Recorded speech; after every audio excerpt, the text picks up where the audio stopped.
Reading with your kids. Hola, ni hao, konnichiwa, assalamu alaikum, shalom, mahaba, moni muli wanji, namaste, jambo, bienvenidos. Hi, my name is Jedley, and this is the Reading with Your Kids podcast, an iHeartRadio Best Kids and Family Podcast Award nominee. We are so very grateful that you're joining us in our mission to help families grow closer through reading. Please be sure to subscribe to the show on the iHeartRadio app, on Amazon Music, Spotify, Apple Podcasts, Stitcher Radio, wherever you find your podcasts. Our guest today is Holly Goldberg Sloan. She is here to celebrate the elephant in the room.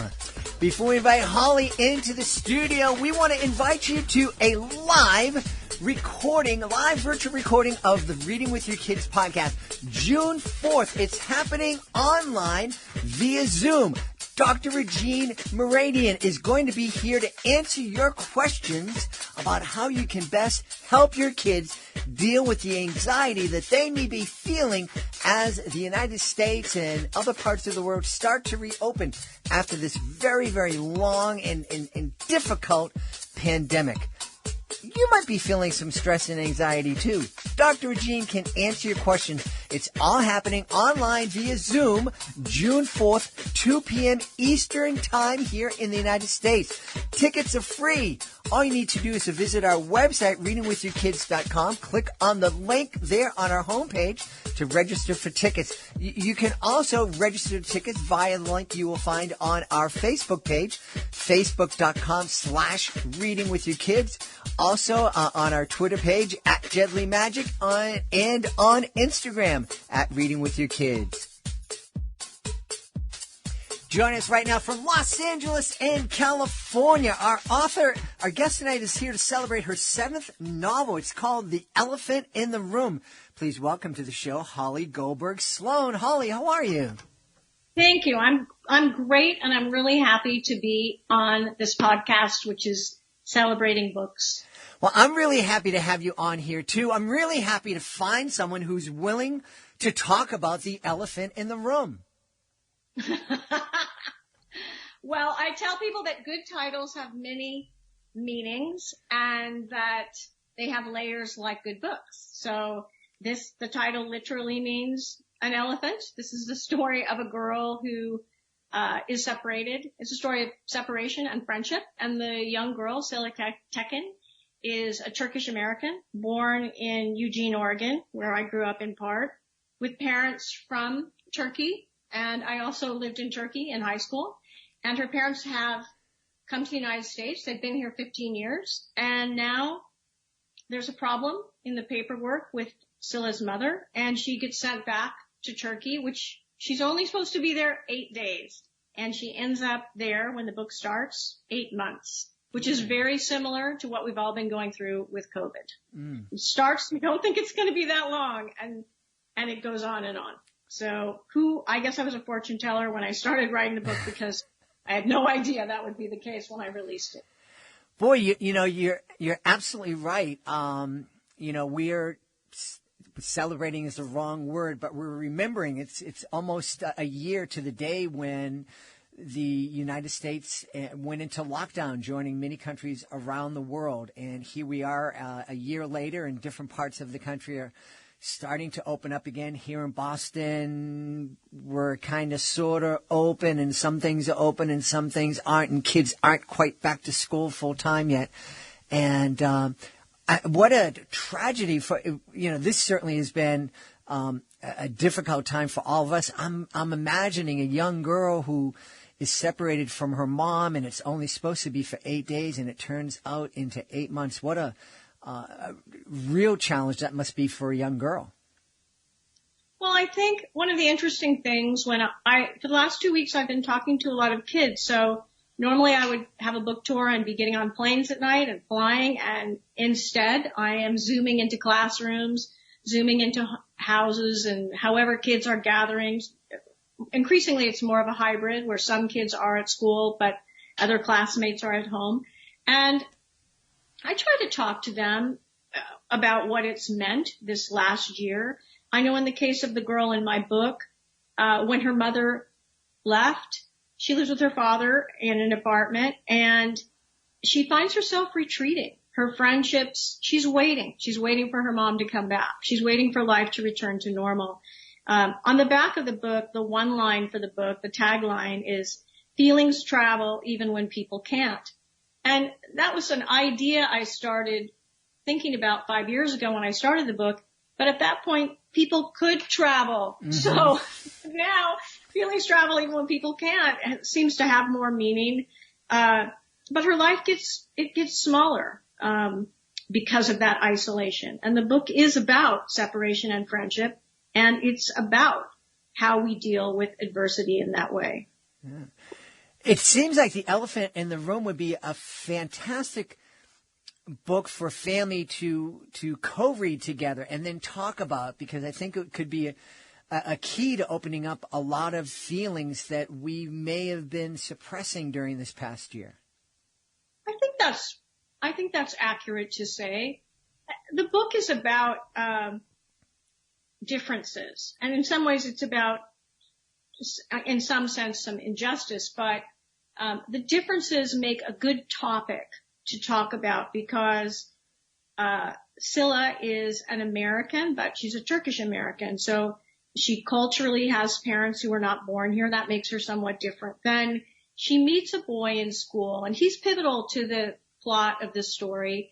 His name is Mateo Lopez, and she's put in a program where they pair two kids who do not have a friendship, two kids who have both somehow retreated from the mainstream of their classroom, and they have them meet for the last 15 minutes of school every day. She doesn't want to do that. That is not something she's interested in doing, but she doesn't really have a choice. And that is based on some reality to some programs where you pair kids with differences, and the friendship she forms with him, in some ways, is what the story is about, the backbone of the story. People who appear to have nothing in common, but what they share is a sense of humanity. And that comes out when Sila meets a man who ends up buying, in essence, her an elephant.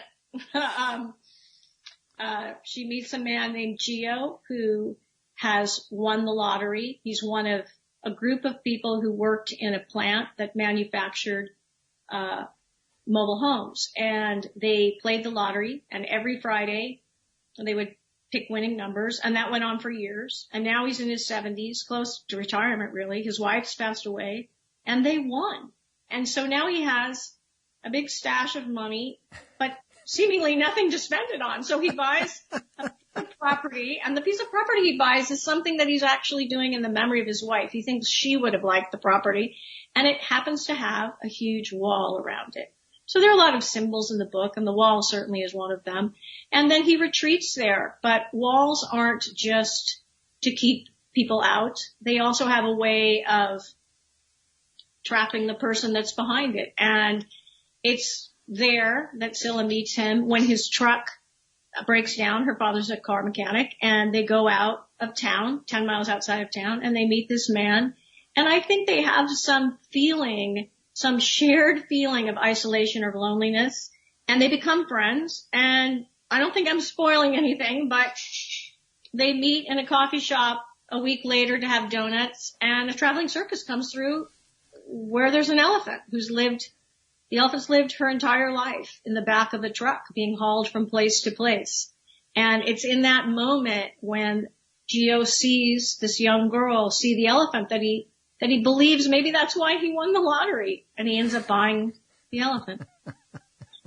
So I just have to ask, I mean, I am a huge fan of elephants. Where did that inspiration to, have Gio buy the elephant from the traveling circus come from? That's genius. Well, I love animals. Uh-huh. I love animals, all kinds of animals. I worked on a movie with the documentary filmmakers Derek and Beverly Jobert. They are two of the most famous filmmakers, documentary wildlife filmmakers in the world. And they live in Botswana.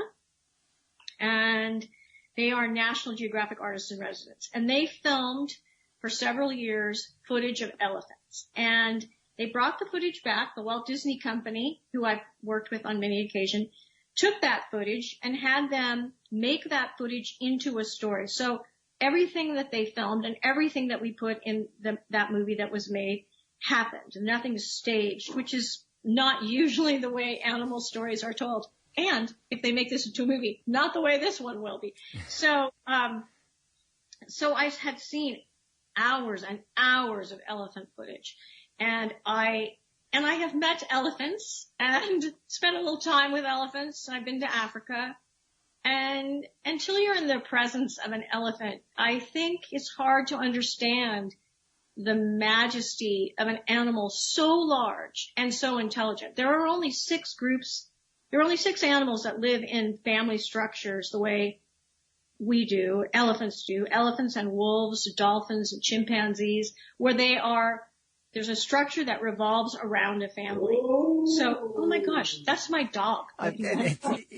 Perfect timing. That's one of my dog is saying no, dogs do, but that's actually not true. Elephants do things such as celebrate birth, they mourn, there are many things they do that are quite extraordinary. So I wanted to write a story about a young person and an elephant. So when I write, I start with my main character, and then I start with whatever the problem is. That's all I need, the main character and the problem. And from there, I spin it out. So I wanted to write about the child.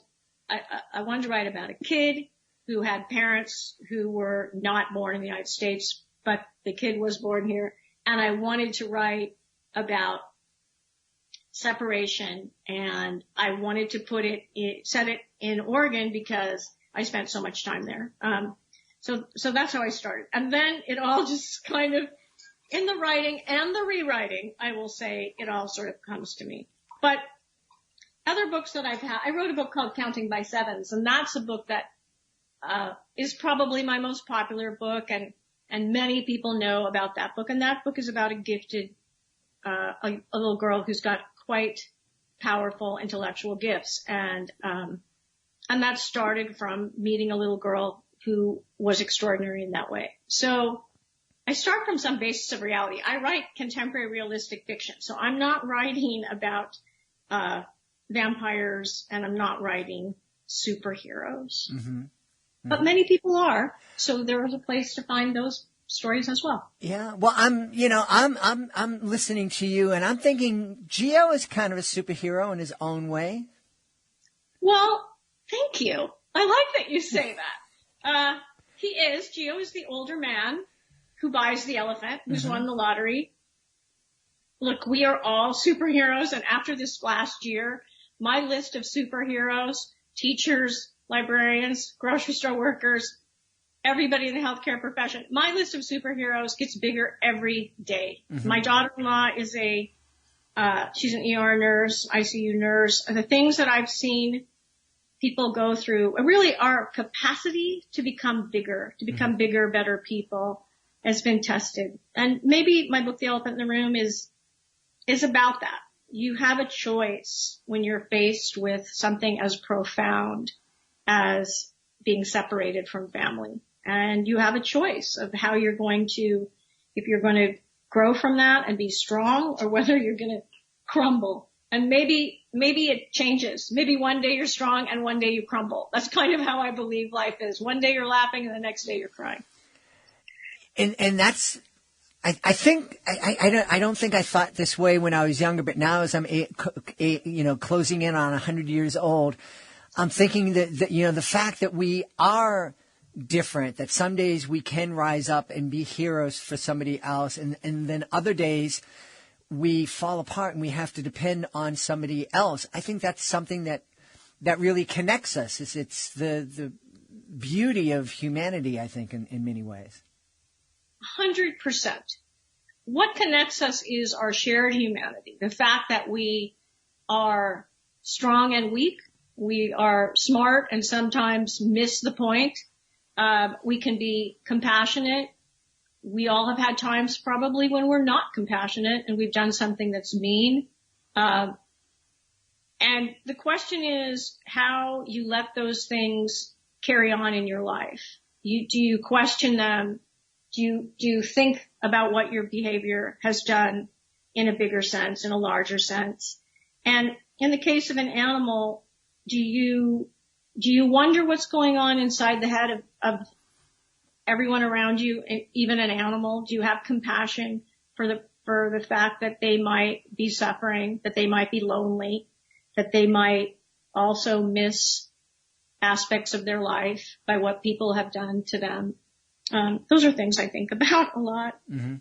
The book also has a bear in it, and it has flamingos. So I don't just stop with the elephant. I used to direct, I haven't in a long time, but I used to direct television commercials. And I worked on a commercial with a bear. And I don't know if this bear, his name was Bart. He was the most trained bear working in Hollywood. I live in Los Angeles, so the working animals is a thing. And Bart was a grizzly bear, and the commercial was for Bayer aspirin. I don't know if it was like Bayer. I don't know if it was like a play on words, but Bart the grizzly bear, he came out and there was a stool and there was a jar that had aspirin in it and he picked it up. That was kind of the whole commercial. Now that I think about it. Well, but I can tell you this. It took 2 days to get all the shots of Bart with the Bayer aspirin, Bart holding the Bayer aspirin. And for the entire 2 days, Bart had trainers. They were great and everything. I was living in terror of that bear because bears are quite unpredictable. So I write a little bit about bears and their inability, despite the fact that they can sometimes play a horn and ride a bicycle. It's not what they want to do. It's not their preferred thing. Exactly. You've had quite a career, 7 novels. You're a screenwriter. You were sharing with me that you wrote Angels in the Outfield. You have written screenplays for Disney. You just shared with us that you're a director. All these different ways of telling stories. Do you have a favorite way of telling stories? Well, often people ask me, what's the difference between writing a movie and writing a book? I wrote Angels in the Outfield, Made in America, the Crocodile Hunter movie, The Big Green, many family movies. And then I've written books. And fundamentally, it's the same thing. It's telling a story, beginning, middle, end, hopefully captivating characters, hopefully a point to it.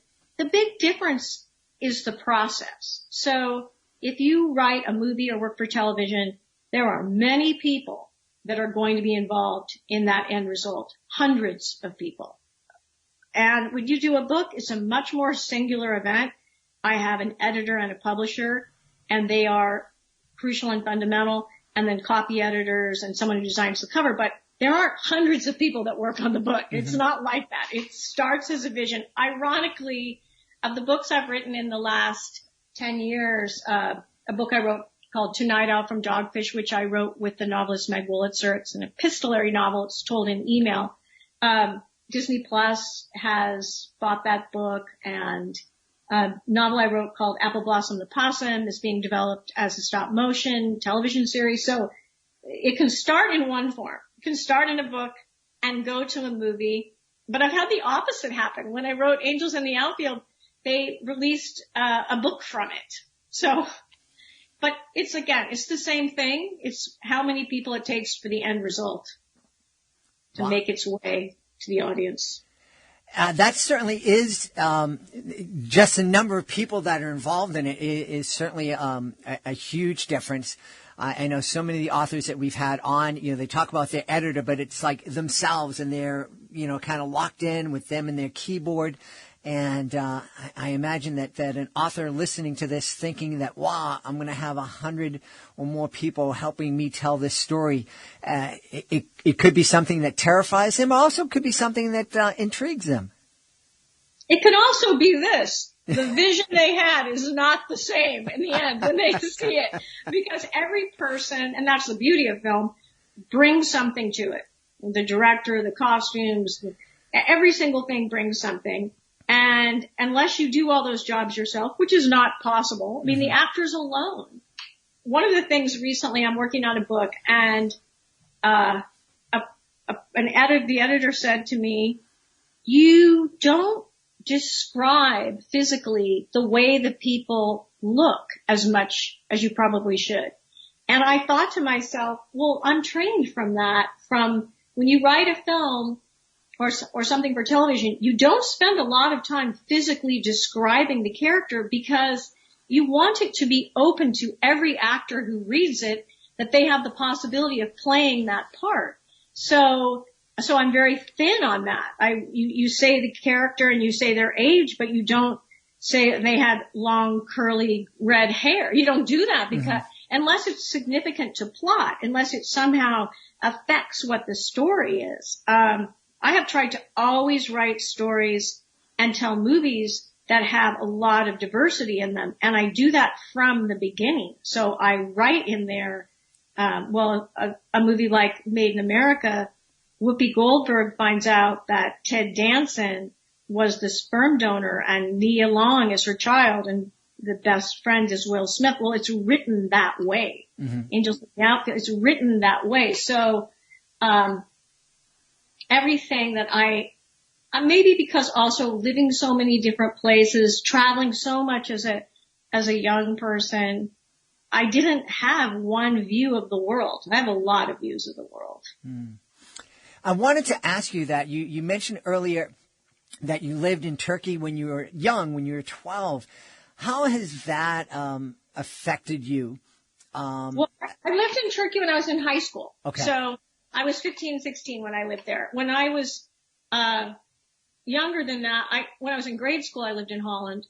But I was in high school, which is kind of a amazing time to be taken out of school in a very, I would say, I went to South Eugene High School before I left to go to Turkey, and that's a very somewhat traditional school, the football team and cheerleaders, and I would go with my family to Istanbul, and I end up at a school that has none of those things. The social hierarchy of the school isn't in any way the same. People didn't drive cars and hang out in the parking lot, all these things that they did.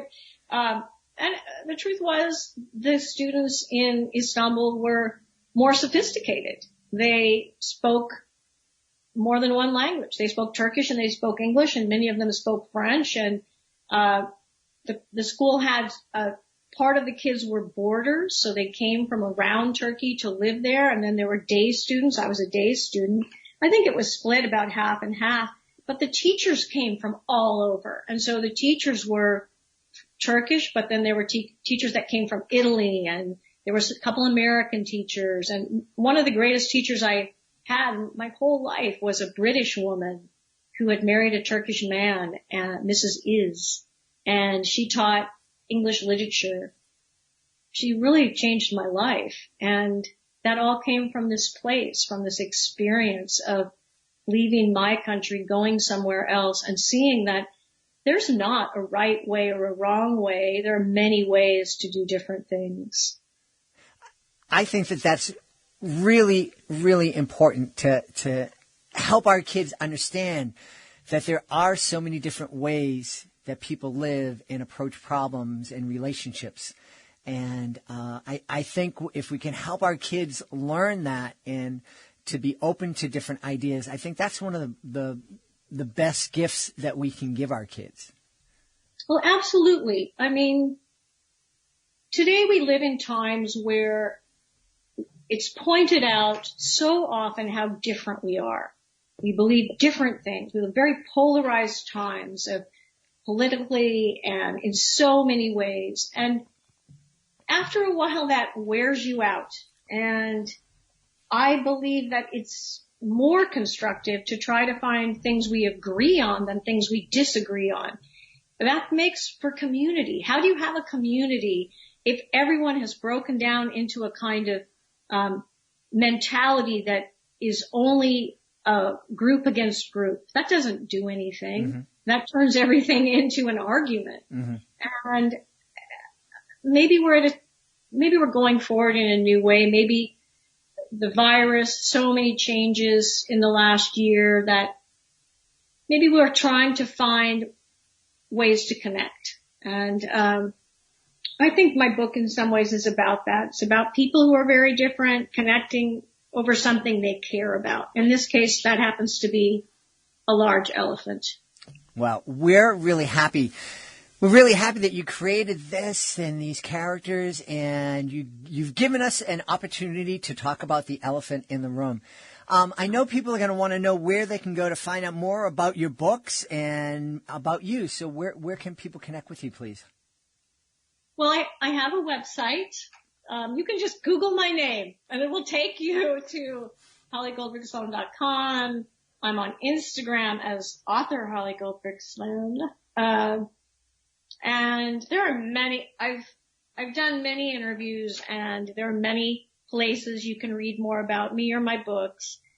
But I think that podcasts are the new wave. Podcasts are the thing where we could take a long walk and listen. So what you're doing is an amazing thing, a valuable resource, and archived. So if you want to listen to 3 in a row, you can do that.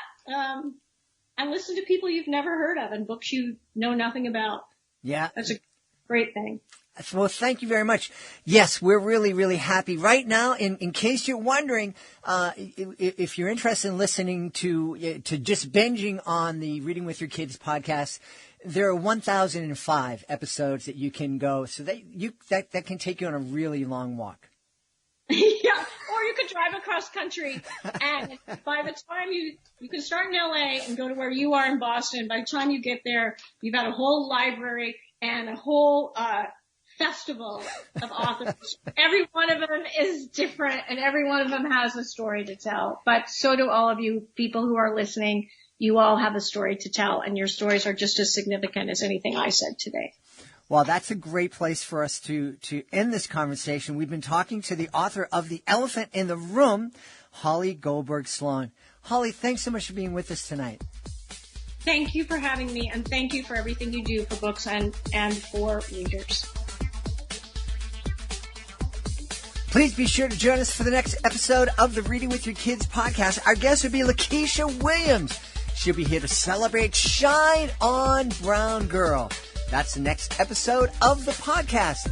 Hey, if you're the author of a great children's book, we would love to have you as a guest on the podcast. Being a guest, it's fun, it's easy, it gives you the chance to tell thousands of people about your fantastic children's book, and it doesn't cost a thing. No need to pay anybody to facilitate your visit. All you need to do is you go to our website, readingwithyourkids.com, click on the author's Click Here button at the top of the page, scroll on down to be a guest. Want to thank the folks who made today's show so wonderful. Of course, want to thank our guest, Holly Goldberg Sloan. Be sure to check out The Elephant in the Room. Also want to thank my amazing team, Alejandra Doherty, Fatima Khan, Justina Thompson, Helen Fraser. I want to thank my beautiful wife for all the support she gives me. Most of all, we all want to thank you. Thank you so much for taking the time to join us today. And as always, thank you so very much for taking the time to make the world a better place by reading with your kids. I'll be looking for you in the next edition of the Reading with Your Kids podcast.